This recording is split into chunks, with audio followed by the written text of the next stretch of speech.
গেল দেড় দশক দেশে যখন কথা বলার সুযোগ ছিল না, তখন মত প্রকাশে বড় ভূমিকা রেখেছে সিপিডি।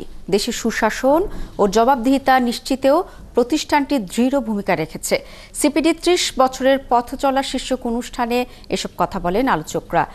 আর এক ভিডিও বার্তায় ন্যায়সঙ্গত সমাজ প্রতিষ্ঠায় জোরালো ভূমিকা রাখার আহ্বান জানান প্রধান উপদেষ্টা ডক্টর মোহাম্মদ ইউনূস। সুশান্ত সিনহার প্রতিবেদন। ৯০-এর গণ অভ্যুত্থান পরবর্তী দেশের রাজনীতি যখন একে অন্যের মুখ না দেখার, তখন বস্তুনিষ্ঠ গবেষণা নিয়ে সিপিডি হয়ে ওঠে মুক্ত আলোচনার অন্যতম প্ল্যাটফর্ম। সিপিডির ৩০ বছরের পথ চলার সেই গল্প তুলে ধরলেন অধ্যাপক ডক্টর রেহমান সোবহান।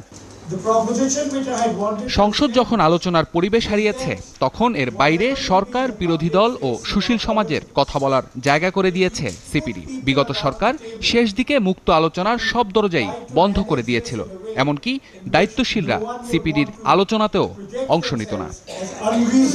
অনুষ্ঠানে বক্তারা বলেন, সুশাসন ও জবাবদিহিতা নিশ্চিতে সিপিডি প্রথম আলোচনা শুরু করে।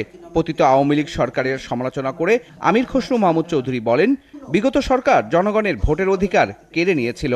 বাংলাদেশের মানুষ একটা পলিটিক্যাল প্রসেসের মাধ্যমে যদি রিফর্ম গ্রহণ না করে, এটা কারেক্টনেস না আনে, এটা ফিল্টারেশন না আনে, এটা অন না করে, আমরা শুধু শুধু কিছু লোক বসে যে মনে করি এইটাই বাংলাদেশের আগামী দিনের জন্য খুব ভালো কাজ হয়ে যাবে।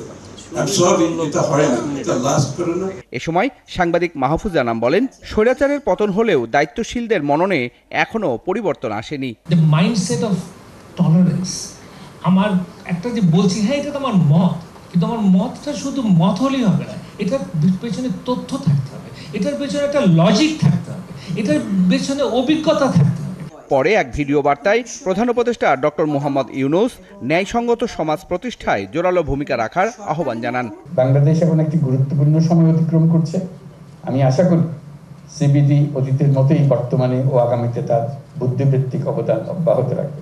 গবেষণা প্রতিষ্ঠান সিপিডির ৩০ বছরের পথ চলায় নানা চ্যালেঞ্জের কথাও তুলে ধরেন বক্তারা। সুশান্ত সিনহা, একাত্তর, ঢাকা।